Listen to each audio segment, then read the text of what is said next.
कोशिका के बारे में आपको बताया, उसका रिवीजन मैं आप लोगों को कर रहा हूँ। सबसे पहले आपको ये बताऊंगा कि जो हमारा शरीर है, ठीक है, हमारा शरीर है वो कितनी कोशिकाओं से मिलकर के बना है।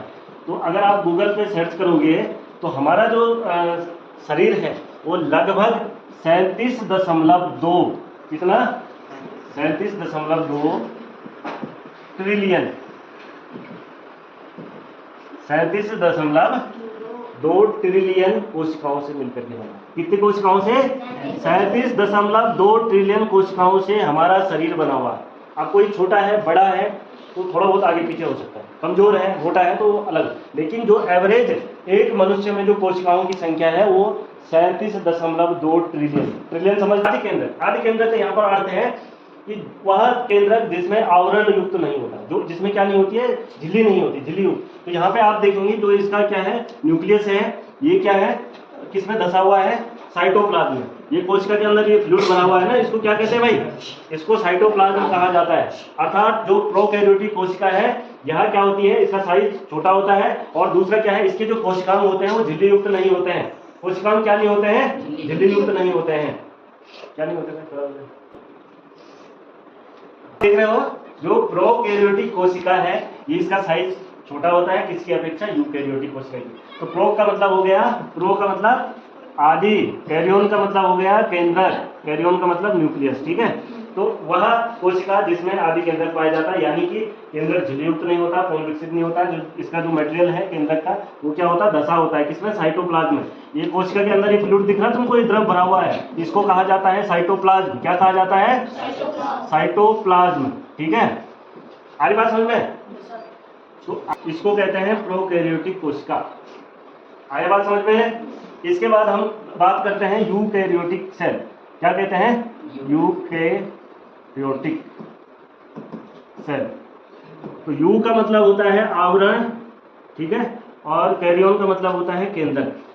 कैरियोन का मतलब क्या होता है, केंद्रक। तो इसमें ये आप ये दिख रहा है आपको ये स्ट्रक्चर, ये क्या है, न्यूक्लियस, और इस न्यूक्लियस के बाहर क्या है, स्पष्ट एक मेम्ब्रेन। अर्थात ऐसी कोशिका जिसमें झिल्ली युक्त केंद्रक या कोशिकांग पाए जाते हैं। अन्य भी जो इसमें कोशिकांग है, अन्य भी जो इसमें क्या है, कोशिका, जैसे ये गाल्जी एपरेटस हो गया, ठीक है, ये माइटोकॉन्ड्रिया हो गया, इस तरह से इसमें क्या है, बहुत सारी क्या है, कोशिकांग है, ये सारे झिल्ली युक्त हैं। तो यूकैरियोटिक कोशिका उस कोशिका को कहते हैं जिसमें क्या होता है, आवरण युक्त कोशिकांग उपस्थित होते हैं। आवरण युक्त क्या होते हैं, कोशिकांग उपस्थित होते हैं। तो इसका एग्जाम्पल मैंने आपको दे दिया है कि जो प्रोकैरियोटिक कोशिका है, वायरस और बैक्टीरिया, वायरस और बैक्टीरिया, जीवाणु और विषाणु, इसके जो है एग्जाम्पल है, ठीक है। जो यूकैरियोटिक कोशिका है, जो एनिमल सेल और प्लांट सेल है, एनिमल सेल और प्लांट सेल है, एनिमल सेल और प्लांट सेल है, इन्हें, इन दोनों को यूकैरियोटिक कोशिका में रखा जाता है। इन दोनों कोशिका में मुख्य अंतर यह है कि यूकैरियोटिक कोशिकाओं में एक इस पर नाभिक और झिल्ली युक्त कोशिकाएं, झिल्ली युक्त है, ठीक है, झिल्लीबद्ध कोशिकांग होते हैं, जबकि प्रोकैरियोटिक कोशिकाओं में ये नहीं होते हैं, ठीक है। दूसरा क्या है, प्रोकैरियोटिक कोशिका न्यूक्लियस जो नहीं होता है, डीएनए कोशिका द्रव्य में बिखरा रहता है, कोशिका झिल्ली युक्त नहीं होता। जो डीएनए का मटेरियल जो न्यूक्लियस में होता है, ठीक है, तो डीएनए कहाँ, कोशिका द्रव्य में बिखरा होता है। झिल्ली युक्त कोशिकांग नहीं होते हैं। आकार आमतौर पर छोटा होता है प्रोकैरियोटिक कोशिका का, 1 से 10 माइक्रोमीटर तक। वायरस और आर्कियो बैक्टीरिया, ठीक है, बैक्टीरिया और आर्किया, ठीक है।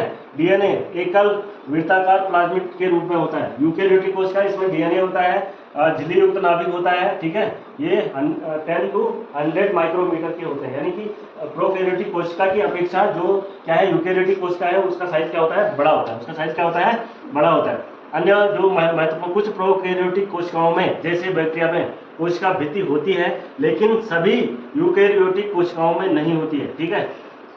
राइबोसोम प्रोकैरियोटिक कोशिकाओं में 70S प्रकार का होता है, जबकि यूकैरियोटिक कोशिकाओं में 80S प्रकार का होता है। कितने प्रकार का होता है, 80S टाइप का राइबोसोम होता है। किसमें, यूकैरियोटिक कोशिका में।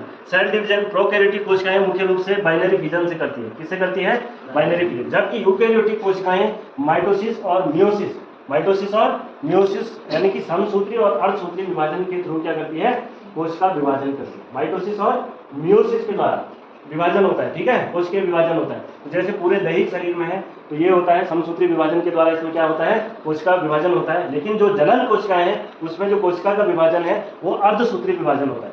तो जो समसूत्री विभाजन है उसमें बराबर मात्रा में गुणसूत्र संतति को जाते हैं, यानी कि जो डॉटर सेल्स होती है उसमें क्या है, बराबर गुणसूत्र जाते हैं, ठीक है। और जो जनन कोशिकाओं में जो गुणसूत्र डॉटर सेल को जाते हैं, यानी कि अर्धसूत्री विभाजन में जो जीन्स या गुणसूत्रों की संख्या होती है वो हाफ होती है।